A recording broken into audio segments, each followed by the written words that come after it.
Okay, andito na po ulit tayo. Punta sa aking isa pang patutunguhan. Samahan niyo po ako.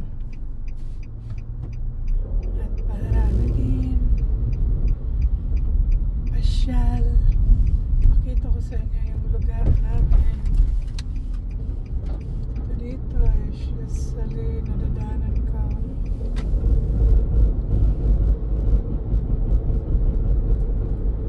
Sa mga nakaraan.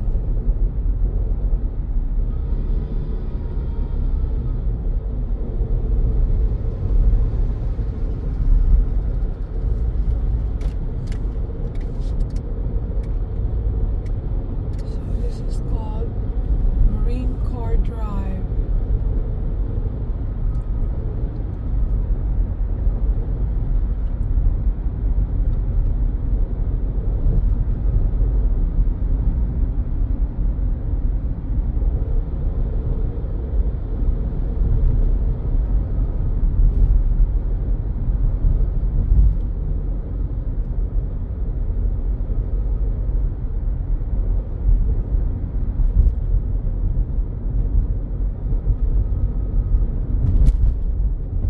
Ayan.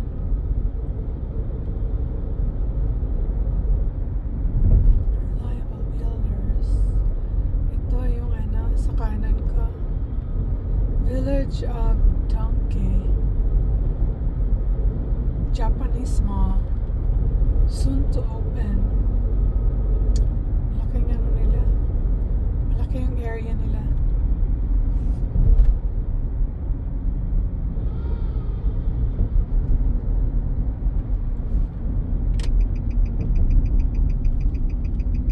Maybe in a month or two, magbukas na sila.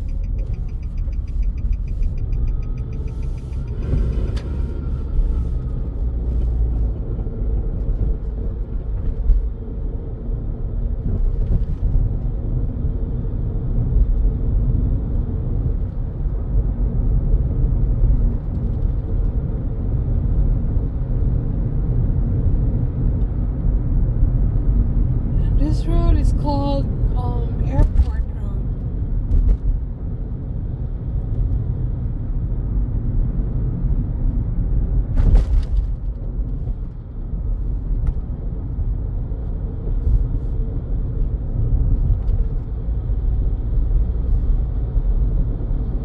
Airport Road kasi nandun yung airport.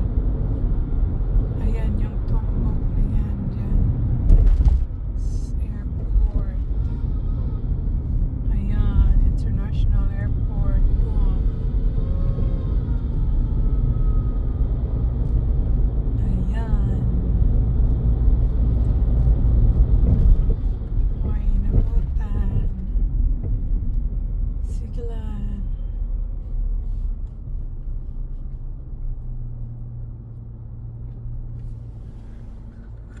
Ayusin natin ng konti ulit.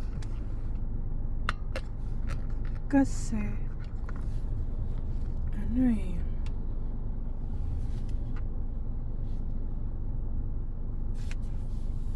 more on gilid.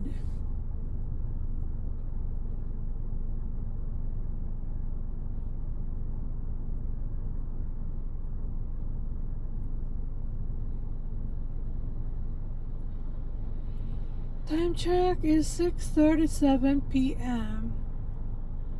Medyo madilim na. Dumidilim. Lalo na't may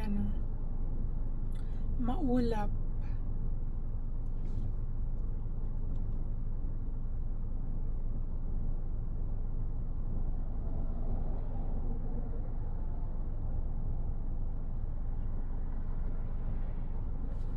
Yan. My turn. Our turn.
has to worry about yung like tsunami.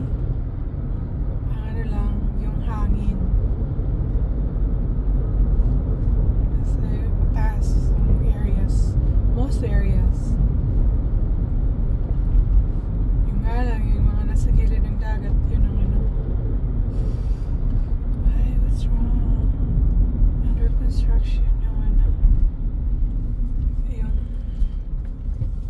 tawag nito, gasolinahan.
Lilipad katulad niya na super typhoon.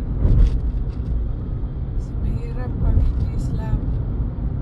Kasi yung mga nakaraan, it's like 60 years ago, super typhoon Pamela. Yun, yung mga bahay nun, mga tin houses. Kaya mga nilipad yung mga kabahay, mga atip. Sobrang kawawa ng araw. Although sa ngayon, meron pa rin mga part ng mga bahay, tin houses, nakakawa din.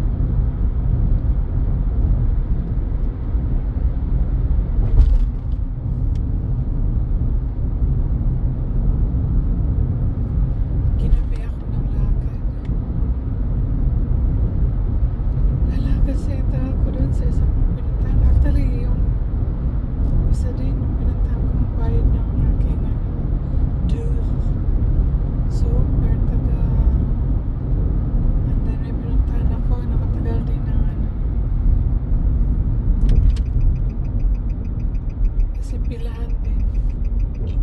Excuse me. Mga pilahan. Oh, kita nyo yan dyan. Kabundok ang debris. Dyan ang tampunan pansamantala ng mga debris. Walang bayad. Pero may hangganan hanggang kailan? July 3 yata. Afternoon, closed na. So, sa ngayon, nandito na po sa post office.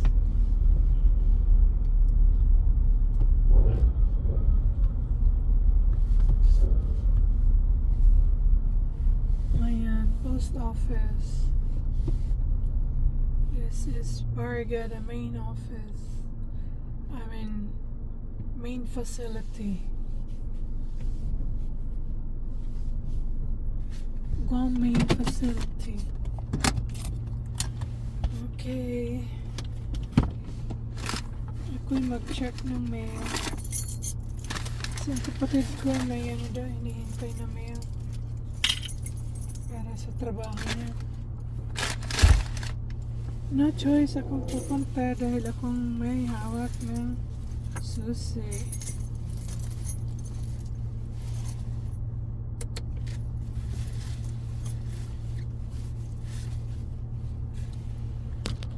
Okay.